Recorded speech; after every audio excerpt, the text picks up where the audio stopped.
Hello, my name is Timothy Artymko, and I'm here to speak about methane rocket fuel and how it can change the future of fuels and also transportation.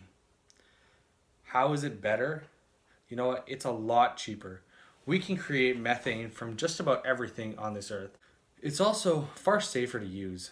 Unlike hydrogen rocket fuels, which create metal embrittlement due to alloy bonding as the hydrogen is stored at high pressures, especially in space, methane is a far cheaper and efficient way to go when it comes to launching these massive craft into space that will have to survive several month journeys, as Elon Musk has spoken about in going to Mars. Methane rocket fuel is also a far more viable option for creating fuel in space. We can't exactly mine oil out of Mars or Venus, but we can create methane from CO2, as is another plan of Elon Musk, which can be used for interplanetary travel. They're also far easier to transport and they're much easier to utilize. They don't require the same amount of equipment or heavy pressures that hydrogen does, and they also freeze at a much more comfortable temperature to what we're used to working with, which is about 92 Kelvin. Now, you're probably asking, how can we actually use this? As much as it's a great process, and we found the Sabatier process, as it's called, to create methane from carbon dioxide, it's not exactly useful if we can't use it. Well, of course, the biggest use for this right now is space travel.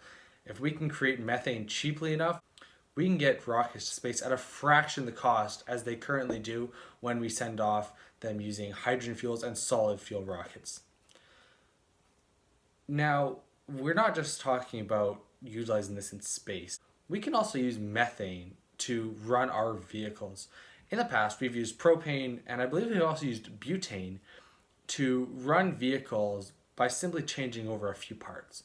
Now, it might be a little bit more difficult than that to use methane in the internal combustion engine, but I'm sure we can figure out a way to make it work, and this is far more carbon footprint friendly than the heavy oils we're currently pulling out of the ground. The last big area I believe we're going to see the use of methane is in generators and power plants. Currently, power plants, and some of the most efficient ones around the world, run on natural gas.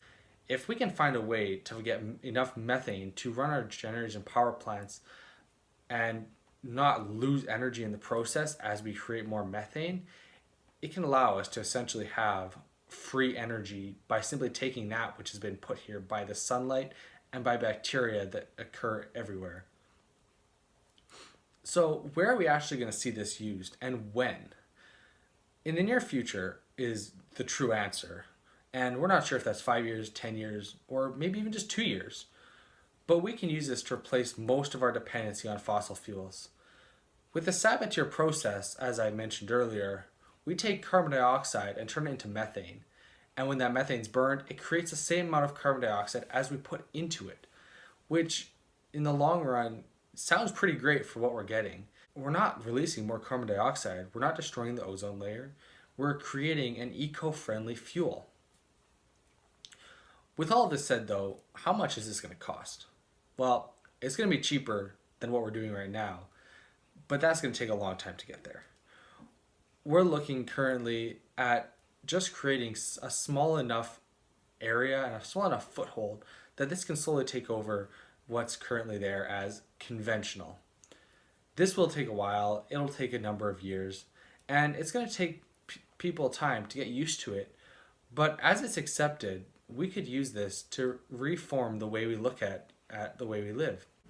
With all of this said, the use of methane rocket fuel, and hopefully not just rocket fuel, but fuel for the rest of the world, can create a more stable economy and better quality of life for workers in fuel-rich countries in the future. If we can simply change this over from fossil fuels to free fuels, then we can create a world where we're not dependent on the whims of contractors and oil companies, but instead we're working off of our own free will to survive in a world that we're slowly destroying. And if we can simply turn around that process, we can create a world worth living in. Thank you.